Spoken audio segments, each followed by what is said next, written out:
O nosso culto hoje, quarta-feira, chama-se culto de alinhamento e destino, né? Então, na verdade, essa palavra ela é proposital, né? Porque alinhamento é alinhamento com alguma coisa, né? Porque não somos perfeitos, nós sempre estamos precisando nos alinhar mais à vontade de Deus, nos alinhar mais ao nosso chamado. Então, a gente tem que entender algumas coisas. Nós entendemos que Deus é poderoso para revelar a nós até mesmo um destino, uma palavra de destino. A gente pode estar recebendo. Eu quero até mesmo dizer para você, ou profetizar para você, que já está ouvindo, que talvez mais tarde vai estar ouvindo essa live, né? Que você vai receber uma palavra vindo da parte de Deus para a sua vida, né? Então, isso é um alinhamento, né? Porque eu sei que a gente sempre está naquela condição de carência, né? Com relação a Deus, nós somos carentes. Nós estamos precisando de alguma coisa, sempre está precisando de alguma coisa. Sempre a gente entende que precisamos nos alinhar. Alinhar o quê? A vontade de Deus, a vontade do Senhor. Amém? Né? Por quê? Porque a vontade de Deus ela é perfeita. E nós somos imperfeitos, né? A grande dificuldade é essa, a vontade de Deus é perfeita e nós somos imperfeitos. E por isso que a gente está aí nessa batalha, estamos querendo sim nos alinhar, amém? Está alinhado, né? Espero que isso esteja no teu coração também, esse desejo de estar alinhado. Em nome de Jesus, glória a Deus, amém? Glória a Deus. Então, eu vou passar a palavra aí para o profeta Rodrigo, que vai estar ministrando aí uma palavra, algo que Deus colocou no coração dele, né? Eu quero que você aproveite muito este momento, em nome de Jesus. Declaro você já abençoado, na autoridade do nome de Jesus. Glória a Deus. Amém. Louvado seja o nome de Jesus. Amém.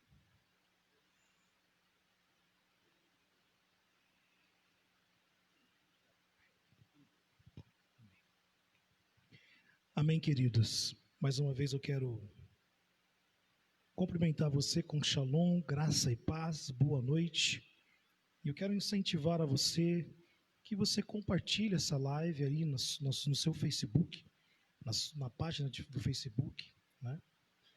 E a produtora da live está pedindo para me afastar um pouquinho. Amém? Minha esposa. Quero agradecer ao nosso apóstolo, meu pai, homem de Deus, cheio do Espírito Santo, que me deu essa honra de estar ministrando essa noite.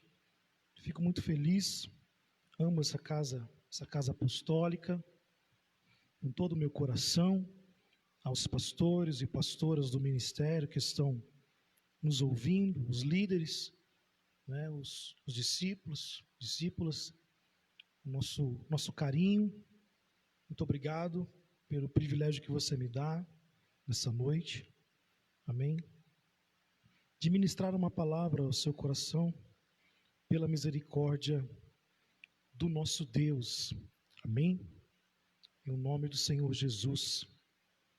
Eu quero fazer mais uma oração consagrando esse tempo, onde nós estaremos ministrando essa palavra ao Senhor, ao Espírito de revelação e sabedoria, de entendimento, em nome de Jesus. Pai, eu quero pedir a Ti, Jesus, a cobertura do Teu sangue, para esse momento, sobre cada casa, cada família, sobre nossas vidas que estamos aqui, a cobertura do Teu sangue, Jesus, sobre nós.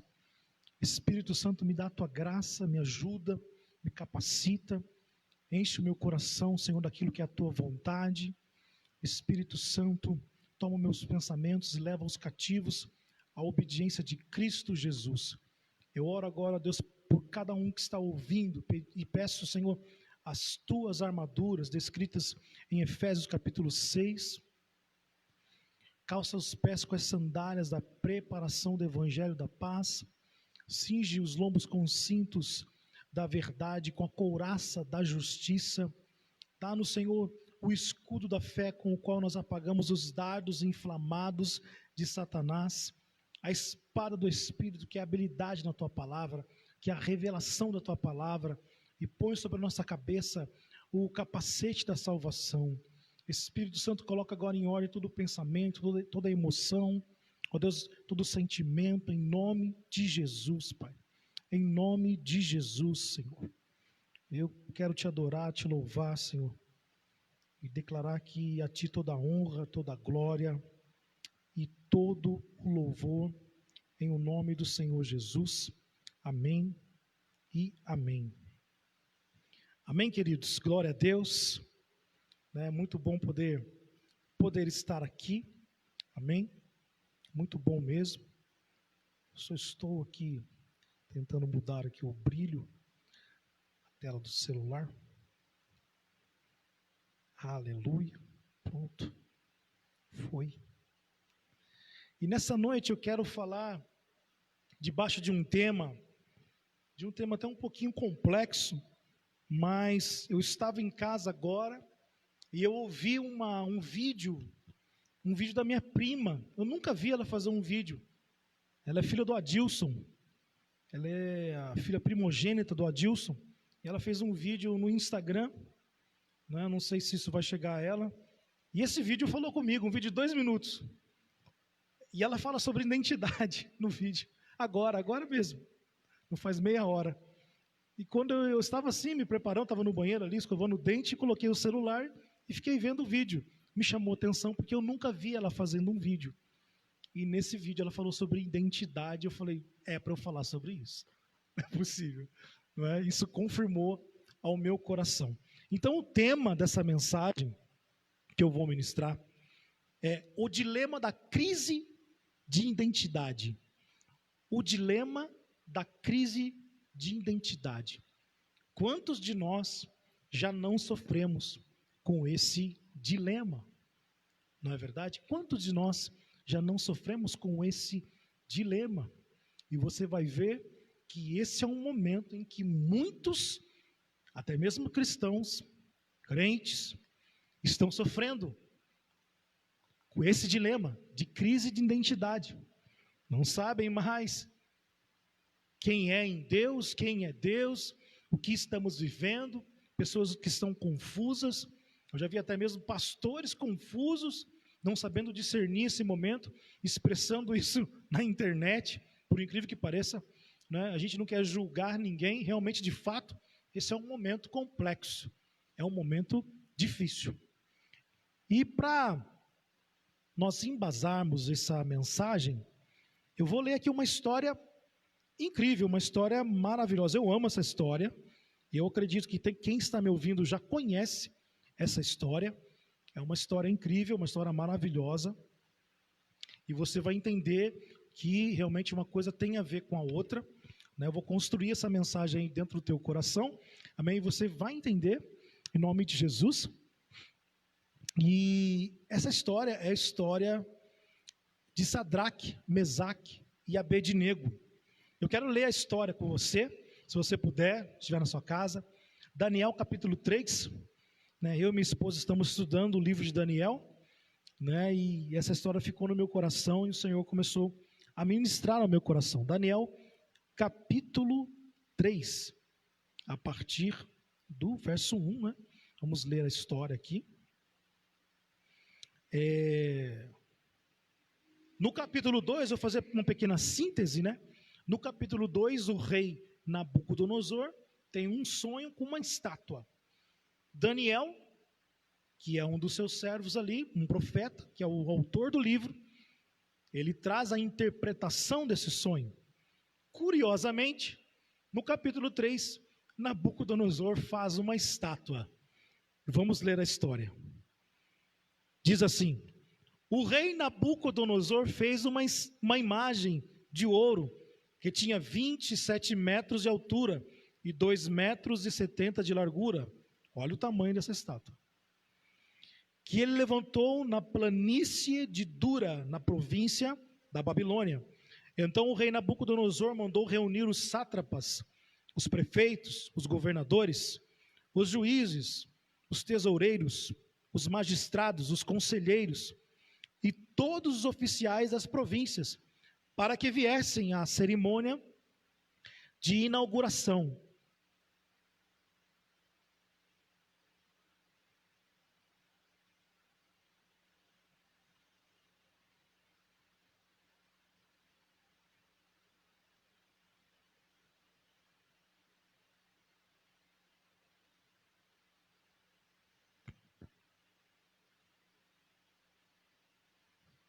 Amém, queridos?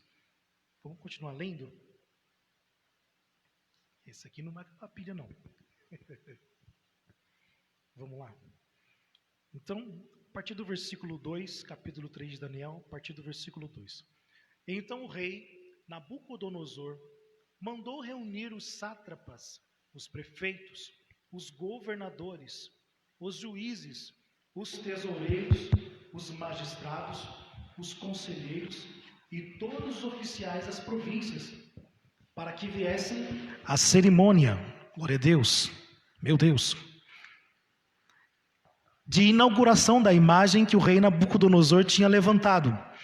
Então se reuniram os sátrapas, os prefeitos, os governadores, os juízes, os tesoureiros, os magistrados, os conselheiros e todos os oficiais das províncias para a cerimônia de inauguração da imagem que o rei Nabucodonosor tinha levantado, e ficaram em pé diante da imagem que Nabucodonosor tinha levantado. Nisto, o arauto proclamou em alta voz: ordena-se a vocês, pessoas de todos os povos, nações e línguas, que no momento em que ouvirem o som da trombeta, da flauta, da harpa, da cítara, da lira, da gaita de foles e de todo tipo de música, vocês se prostrem e adorem a imagem de ouro que o rei Nabucodonosor levantou. Quem não se prostrar e não adorar será, no mesmo instante, lançado na fornalha de fogo ardente. Assim, quando ouviram o som da trombeta, da flauta, da harpa, da cítara, da lira e de todo tipo de música, pessoas de todos os povos, nações e línguas se prostraram e adoraram a imagem de ouro que o rei Nabucodonosor tinha levantado. No mesmo instante, alguns homens caldeus se aproximaram e acusaram os judeus. Disseram ao rei Nabucodonosor, que o rei viva eternamente. O Senhor, ó rei, baixou um decreto ordenando que todo homem que ouvisse o som da trombeta, da flauta, da harpa, da cítara, da lira, da gaita de foles e de todo tipo de música, deveria se prostrar e adorar a imagem de ouro. Que todo aquele que não se prostrasse e não adorasse seria lançado na fornalha de fogo ardente. Há uns homens judeus que o Senhor, ó rei, pôs como administradores da província da Babilônia, Sadraque, Mesaque e Abednego. Esses homens fizeram pouco caso do Senhor, ó rei. Não prestam culto aos deuses do rei, nem adoram a imagem de ouro que o Senhor levantou. Então Nabucodonosor, irado e furioso, mandou chamar Sadraque, Mesaque e Abednego, e eles foram levados à presença do rei. Nabucodonosor lhes disse: Sadraque, Mesaque e Abednego, é verdade que vocês não prestam culto aos meus deuses, nem adoram a imagem de ouro que levantei? Agora, pois, se vocês estão prontos, quando ouvirem o som da trombeta, da flauta, da cítara, da harpa, da lira, da gaita de foles, prostrem-se e adorem a imagem que eu fiz. Mas, se não a adorarem, serão no mesmo instante lançados na fornalha de fogo ardente. E quem é o Deus que os poderá livrar das minhas mãos? Sadraque, Mesaque e Abednego responderam ao rei: ó Nabucodonosor, quanto a isto, não precisamos te responder. Se o nosso Deus, a quem servimos, quiser livrar-nos, ele nos livrará da fornalha de fogo ardente, das suas mãos, ó rei. E mesmo que não nos livre, fique sabendo, ó rei, que não prestaremos culto aos seus deuses, nem adoraremos a imagem de ouro que o Senhor levantou. Então Nabucodonosor se encheu de fúria, e o aspecto do seu rosto se alterou em relação a Sadraque, Mesaque e Abednego. Ordenou que se esquentasse a fornalha 7 vezes mais do que de costume. Ordenou aos soldados mais fortes do seu exército que amarrassem Sadraque, Mesaque e Abednego e os jogassem na fornalha de fogo ardente. Então esses homens foram amarrados com os seus mantos, túnicas, chapéus e as suas outras roupas, e foram jogados na fornalha de fogo ardente. Mas porque o rei exigia urgência e a fornalha estava superaquecida, as chamas do fogo mataram os homens que jogaram Sadraque, Mesaque e Abednego dentro da fornalha. E os 3 homens, Sadraque, Mesaque e Abednego, caíram amarrados dentro da fornalha de fogo ardente. Em seguida, o rei Nabucodonosor, muito espantado, se levantou depressa e perguntou aos seus conselheiros: não eram 3 os homens que amarramos e jogamos no fogo? Eles responderam: é verdade, ó rei. Mas o rei disse: eu, porém, estou vendo 4 homens soltos, andando no meio do fogo. Não sofreram nenhum dano, e o aspecto do quarto é semelhante ao filho dos deuses. Então Nabucodonosor se aproximou da porta da fornalha de fogo e gritou: Sadraque, Mesaque e Abednego, servos do Deus Altíssimo, venham para fora, venham cá. Então Sadraque, Mesaque e Abednego saíram do meio do fogo. Os sátrapas, os prefeitos, os governadores e conselheiros do rei chegaram perto deles e viram que o fogo não teve poder algum sobre o corpo desses homens. Os cabelos da cabeça não foram chamuscados, os mantos não sofreram mudança, e eles não estavam com cheiro de fumaça.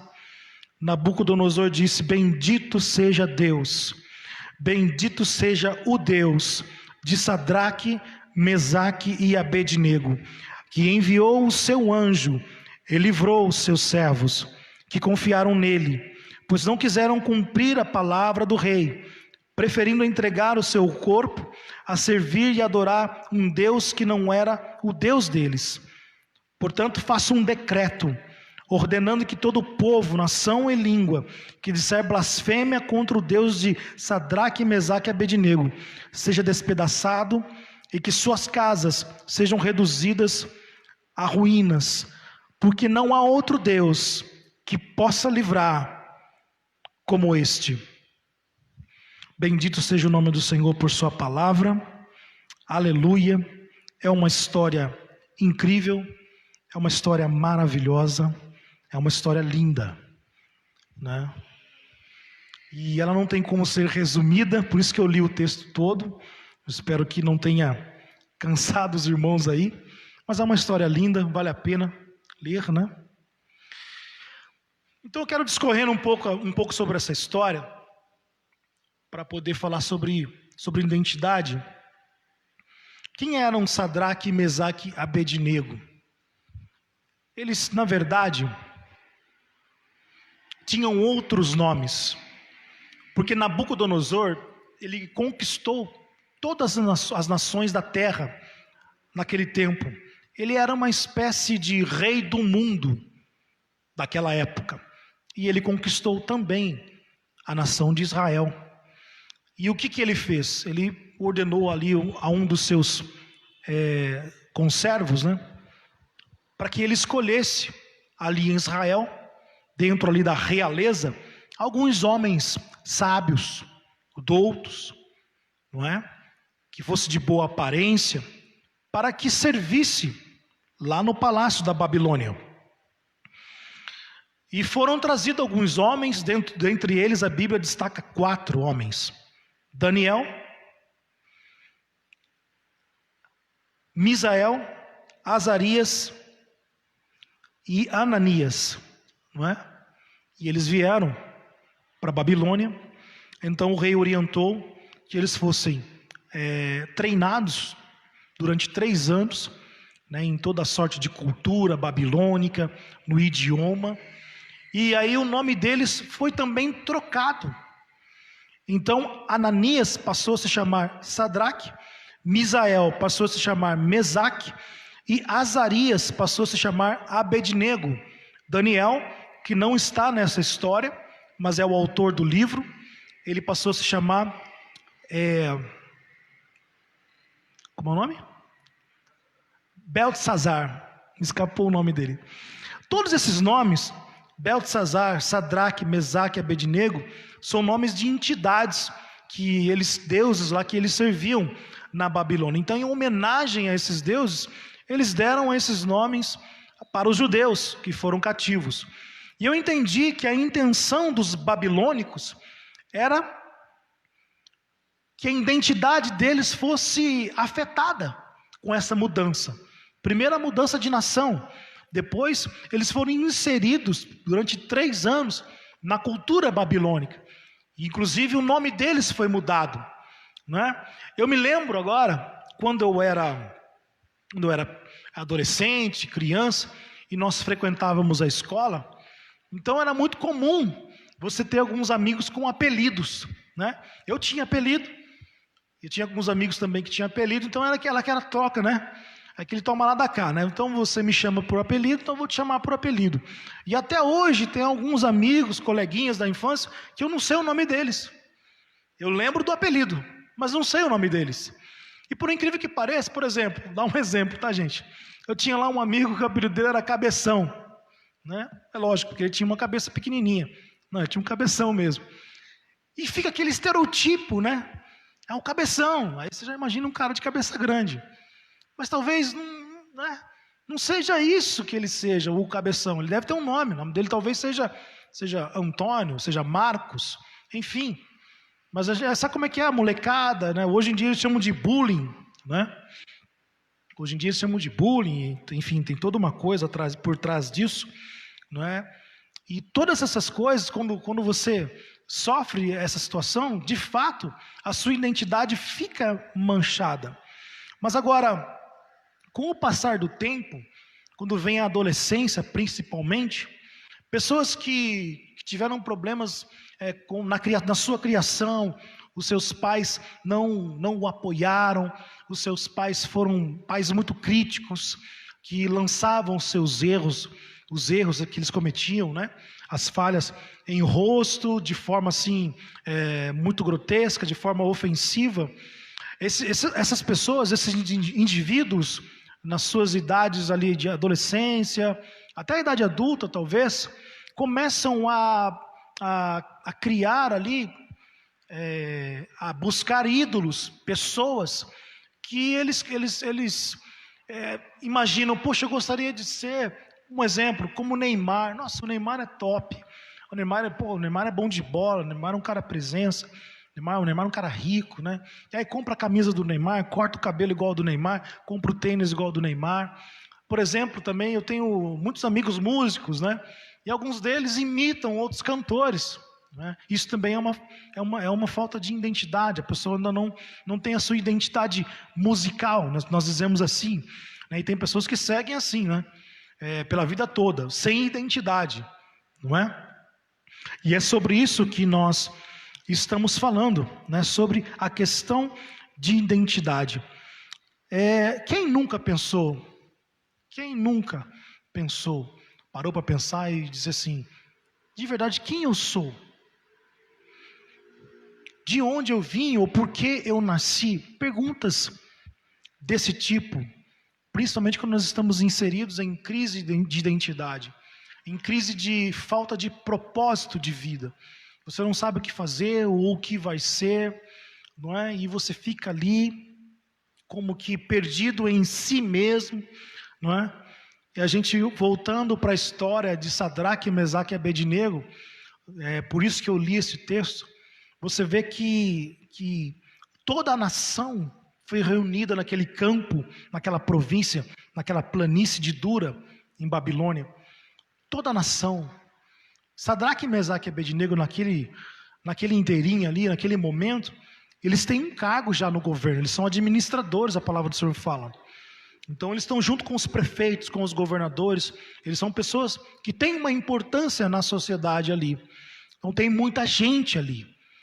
E o rei, ele emite um decreto, ele cria lá uma estátua, e ele, olha, todo mundo vai ter que adorar essa estátua. Eu tenho para mim que essa estátua é a estátua dele mesmo, do próprio Nabucodonosor. Eu tenho para mim, a Bíblia não diz isso, por causa do capítulo 2, não é? Enfim, toca-se uma música, e a Bíblia ela fala várias vezes, e quando a Bíblia fala várias vezes, é porque ela está querendo dizer alguma coisa. Então quando você ouvir o som da gaita de foles, o som da trombeta, e de toda sorte de música, depois ela vai para frente e fala de novo. Quando você ouvir, aí você vai fazer o seguinte, você vai se dobrar, você vai se prostrar. E aí algumas pessoas perguntam, será que tem algum problema ouvir música do mundo? Parece que não, mas isso aqui me chamou muita atenção. Que antes deles se prostrarem e adorarem aquela estátua, tocou-se música. A música deve ter trazido uma emoção, algum tipo de transe neles lá, algum tipo enfim, mexeu com as emoções deles para que eles, se prostrassem mesmo, né? Mas estavam lá de pé, Sadraque, Mesaque e Abednego, de pé no meio daquela multidão. Eu fico assim, contextualizando, né? Ali os companheiros ali da administração deles, pessoas que estavam próximas, falaram assim, você é doido? Você não vai prostrar não? Você não vai se prostrar não, seus doidos? O rei vai te matar, o rei vai matar vocês. Daí eles ali, posicionados. E eu acho isso incrível, porque assim, talvez até humanamente eles teriam alguma justificativa para se prostrar, porque, enfim, eles tinham sido tirados da nação deles. Pô, os caras mudaram o nome deles. E agora vem esse momento, esse teste, essa situação, na qual eles iriam perder a vida. Não é? Já tinham perdido tudo, a família, os amigos lá, né, da nação de Israel, e agora eles estavam ali cativos em uma situação muito, muito complicada. Mas ali eles mostraram que a identidade deles em Deus não foi abalada, e uma tomada de posicionamento mudou a história, abalou aquela nação. E eu entendi em meu espírito hoje à tarde, estudando sobre isso, que o nosso posicionamento frente às situações que nós vivemos, ela impacta automaticamente a nossa geografia, a nossa família, o nosso trabalho. Quando nós entendemos a nossa identidade em Deus, porque a partir daquela pessoa que foi salva em Cristo Jesus, uma nova identidade é colocada nela. A identidade de Deus é colocada nela. Ela nasce de novo. A palavra do Senhor fala que ela nasce de novo. Mas o interessante é que a gente vê dentro da igreja pessoas que estão perdidas em si mesmo. Ou seja, elas precisam alinhar a sua identidade em Deus. Elas precisam entender algumas coisas. Olha só o que aconteceu. Algumas pessoas ali do governo foram até o rei, relataram que Sadraque, Mesaque e Abednego não se prostraram. O rei os chamou e disse para ele, olha, eu vou tocar a música aqui de novo. Eu vou tocar a música. E vocês se preparem aí para se prostrar. Porque não existe um Deus que possa livrar vocês da minha mão. Nessa frase ele está dizendo que ele é um Deus também. Nabucodonosor está dizendo, entre linhas, que ele é um Deus. Mas eu acredito que Deus olhou lá do céu e falou assim, é? Porque existem muitos mártires, muitas histórias de mártires que deram suas vidas, que também tinham suas identidades em Deus. E naquele momento que assim, nega Jesus, então você vai morrer. Não, a gente não vai negar. E o cara morreu mesmo. Morreu. Mas nesse momento, aquele homem, Nabucodonosor, desafiou o próprio Deus. Ele manda aquela fornalha ser aquecida 7 vezes. Não é? E aí é o seguinte, Pode amarrar esses caras aí, pode jogar. E os caras que amarram, os soldados que amarram e vão com Sadraque, Mesaque e Abednego até aquela fornalha, o negócio estava tão quente que eles morrem queimados. Mas é interessante que no final, nos últimos versículos da história, só Nabucodonosor vê que os 3, ou melhor, que os 4, havia um quarto homem, caminhavam dentro do fogo. Existem histórias da Bíblia que são de fato muito, muito interessantes, muito fortes, mesmo, né? Você fica pensando, nossa, mas parece um filme, né? Isso parece a história de um filme, dá até para fazer um filme, inclusive, com uma história dessa, com uma narrativa dessa. Olha, a palavra do Senhor vai dizer assim, que em João capítulo 3,16, que Deus amou o mundo de tal maneira que Ele deu o seu Filho por nós. Então Jesus, eu acredito que o quarto homem é sim uma personificação de Jesus ali. Então Jesus ter aparecido naquela fornalha, aquilo ali foi só um prelúdio, aquilo ali não foi nada para Deus, porque Jesus ele aparece de novo, muitos anos depois, e Ele dá a vida pela humanidade, Ele dá a vida por todo mundo, Ele dá a vida por você. E talvez você esteja aí perdido em si mesmo, sem um propósito de vida, não sabe o que vai ser, como vai ser, o que fazer, não sabe até mesmo quem é, e se espelha em um, se espelha em outro, e você já conhece a palavra, ou talvez não conheça. Deixa eu dizer uma coisa para você, Jesus ama você, Jesus deu a vida dele por você, Jesus, o Filho de Deus, ele não precisava fazer isso, mas ele fez isso para que você não ficasse perdido dentro de si mesmo. Não é perdido aquele que se perdeu no caminho por aí, não. Perdido em si mesmo, sem um propósito de vida. Sem um propósito de vida. Esse é um momento em que existe uma música mundana que está sendo tocada. E essa música diz assim: você vai morrer. Se você não aceitar um novo normal, você vai morrer. Essa é a música que a gente ouve na TV Globo. Essa é a música que a gente ouve aí nos canais, na internet. E muitos crentes ouvem essas músicas e se prostram. É isso que eu vim falar para você. Deixa eu te falar. O dono da vida, o dono até mesmo da morte, aquele que assina embaixo quem vai morrer, quem vai viver, é Deus. E esse Deus é o seu Pai. Ele é o seu Pai. Então você não é um fruto de um acaso, sabe, um átomo no universo, uma coisa sem rumo. Não. Deus, ele olhou para você enquanto você estava informe no ventre da sua mãe. Ah, será? Falei assim, é a palavra do Senhor que diz. É a palavra do Senhor que diz.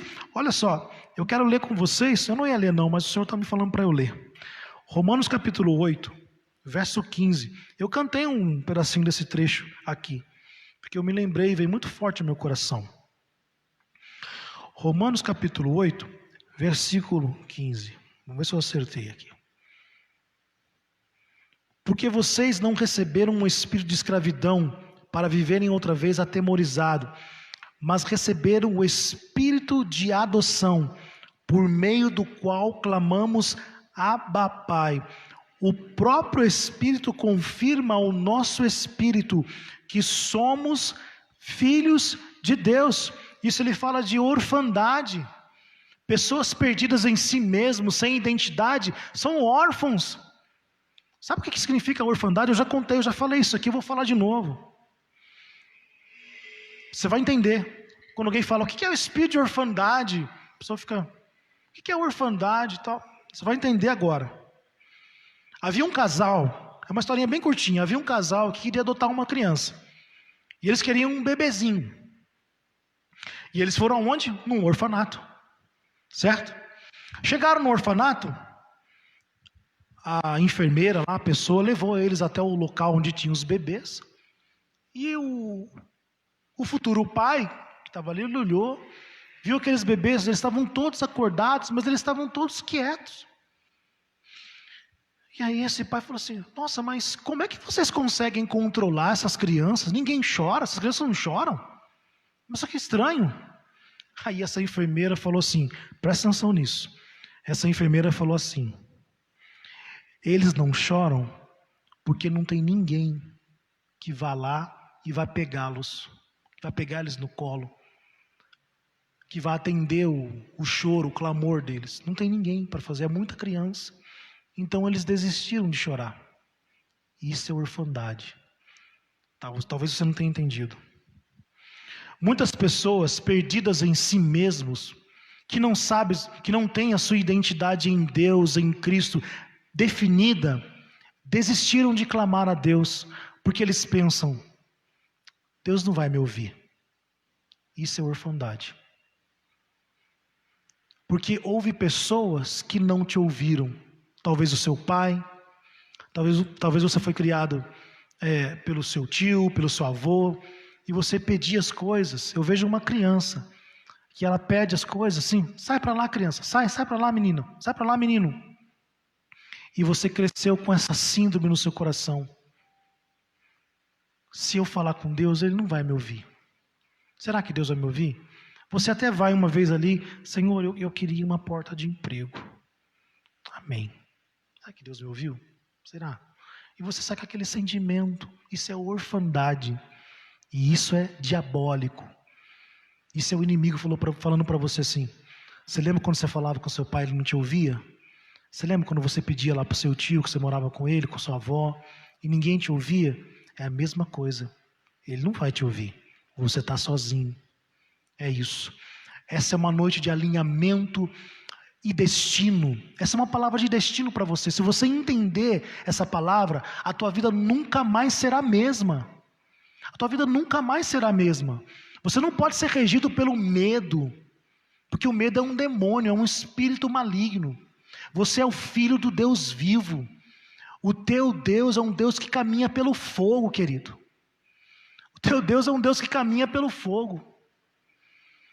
Um posicionamento teu diante da situação que você está vivendo, seja ela qual for, em Deus, como um filho de Deus, isso vai impactar a sua geografia, isso vai impactar a sua família.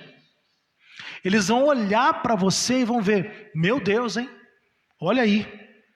Eu achei que ele ia se dobrar, eu achei que ele ia desistir agora. Isso vai impactar a tua casa. Um posicionamento muda tudo. Um posicionamento muda tudo, querido. O Senhor, através do seu Espírito Santo, confirma o nosso coração: somos filhos de Deus, eleitos. E agora Ele é o nosso paizinho. Nós chamamos Abba Pai. Ele é o nosso paizinho. Não estamos sozinhos. Todas as coisas cooperam para o bem daqueles que amam a Deus. Deus está no controle de todas as coisas. Mas eu fiquei sabendo que o irmão fulano, que a irmã Beltrana, poxa, eles pegaram coronavírus. E agora? Será que Deus, Ele ama eles? Ama. Deus sabe de todas as coisas. Deus está no controle de todas as coisas. O poder da vida e da morte está na mão do nosso Deus. E esse Deus é o nosso Pai. Se você entender isso, a tua vida muda. O poder da vida e da morte não está nas notícias da Rede Globo. Não. O poder da vida e da morte não está em um vírus. O poder da vida e da morte não está nas mãos do diabo. Não tem nada na mão dele. Jesus tomou tudo, inclusive a chave da casa dele. O poder da vida e da morte está na mão do nosso Deus, o nosso Pai.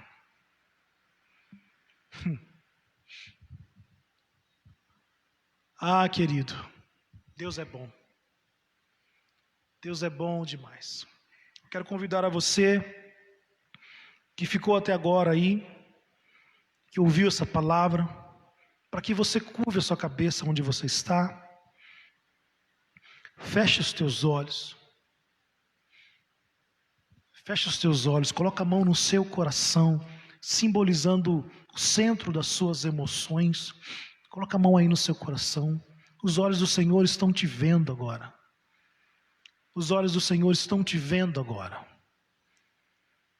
Oh Deus, tem misericórdia desse irmão, dessa irmã, dessa serva de Deus, desse servo de Deus. Oh Pai, desse adolescente que está me ouvindo, e ele está tão perdido, sem perspectiva de futuro, acha que está tudo acabado, que não haverá mais futuro. Esse jovem que sonhou com tantas coisas e agora acha que tudo está acabado. Oh Deus, tem misericórdia e revela-se a eles. Oh Pai, como diz a Tua palavra, Cristo em nós, a esperança da glória. Cristo em nós, a esperança da glória. Oh Pai, que o Senhor venha e se manifeste de dentro para fora, de dentro para fora. Restaura a confiança, restaura as emoções, equilibra, traz um equilíbrio nas emoções, tira o desespero, a desesperança acerca do amanhã. Oh Espírito Santo, traz um alinhamento na identidade desses teus filhos, na identidade dos teus filhos, do teu povo, daqueles que me ouvem agora. Pai, em nome de Jesus, eu profetizo uma identidade firme em Ti, Jesus, uma revelação de quem Tu és, Senhor Jesus, uma revelação de quem Tu és, Jesus, uma revelação de quem Tu és, Jesus. Oh Espírito Santo, oh Espírito Santo, o Senhor está trazendo ao meu coração aqui a lembrança de um texto. Isso é para uma pessoa que está me ouvindo. Quando o Senhor vinha sobre a tempestade, e os discípulos estavam no barco e começaram a gritar apavorados, achando que era um fantasma, e havia ventos, e havia uma tempestade, as águas estavam turbulentas, e talvez a tua vida esteja assim, e aquilo que você esteja pensando que é um fantasma, não, é o Senhor vindo ao seu encontro, e você não está conseguindo entender isso, e o Senhor está vindo ao teu encontro, está te chamando, vem caminhar sobre as águas, filho, vem caminhar sobre as águas. O Senhor está chamando alguns, o Senhor está chamando alguns, para vir caminhar sobre as águas, sobre o sobrenatural, sobre a situação que você está vivendo. Oh Pai, em nome de Jesus, confirma essa palavra, a vida do meu irmão, a vida da minha irmã, enche o coração de fé, aumenta, Senhor, a fé, aumenta a expectativa em Ti, Jesus, porque eu creio que mesmo que esse homem, essa mulher, caminhando sobre o sobrenatural, vier a afundar por causa dos ventos e da tempestade, a Tua mão poderosa para tirar das águas, para trazer a salvação. Oh Pai, eu creio nisso em nome de Jesus. Oh Deus, em nome de Jesus, Espírito Santo, não é por força e nem por violência, mas é pelo Teu Espírito, é pelo Teu Espírito, é pelo Teu Espírito. Toda a honra e toda a glória sejam dadas ao Senhor Jesus, amém, glória ao Teu nome, Jesus. Eu quero dizer que eu estou muito feliz em poder ter ministrado essa palavra ao teu coração nessa noite, amém. Eu espero que essa palavra ela possa brotar em seu coração, que o Espírito Santo venha te incomodar essa madrugada, amém, venha te trazer sonhos proféticos, não é? E que você venha entender melhor o propósito de Deus para a tua vida. Deus é bom, amém, glória a Deus, amém. Apóstolo.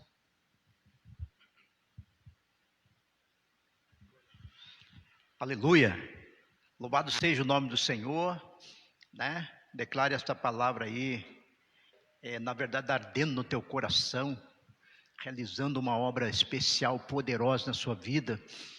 Na verdade nós estamos aqui debaixo de 11 graus centígrados, está frio aqui, né? Mas nosso coração está aquecido, e eu espero que o teu coração também e seja aquecido, né, com essa palavra que você acabou de ouvir neste momento. Amém. Glória a Deus, né? Vamos assim impetrar a bênção sobre tua vida, né? Que o Senhor te abençoe e te guarde, que o Senhor te dê a paz e que a graça do Espírito Santo te envolva poderosamente, em nome de Jesus. Amém e amém. Te declaro abençoado, meu irmão. Amém? Glória a Deus. Que esta graça envolva a tua casa, sua vida, em nome de Jesus. Amém. Glória a Deus.